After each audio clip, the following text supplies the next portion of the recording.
দেখতে, দেখতে আসলে আমরা বড় হয়ে গেছি। আমাদের জীবনে আর স্কুলের এরকম বার্ষিক ক্রীড়া প্রতিযোগিতা আসে না।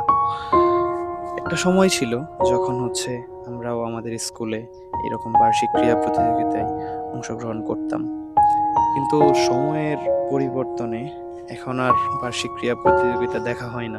লাস্ট ২ দিন আগেই বাড়িতে আসার পরে ভাবলাম একটু ঘুরে আসি। সো বিকেলের দিকেই গেলাম। গিয়ে দেখি একটা স্কুলে বার্ষিক ক্রীড়া প্রতিযোগিতা অনুষ্ঠান হইতেছে।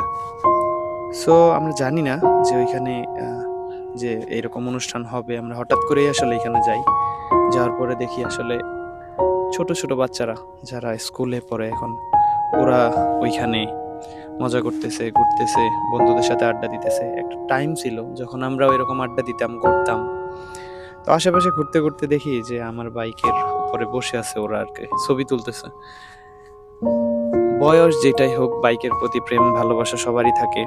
সো এই বাচ্চাদের দেখার পরে আসলে ভালো লাগা কাজ করতেছিল। আমি ঘুরে, ঘুরে দেখতেছিলাম যে এখানে কি হয়।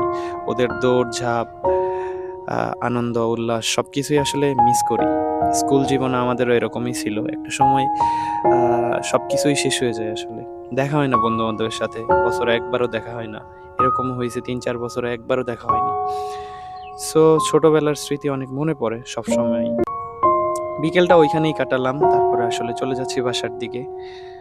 তো সবারই স্কুল জীবনের স্মৃতি অবশ্যই সুন্দর ছিল।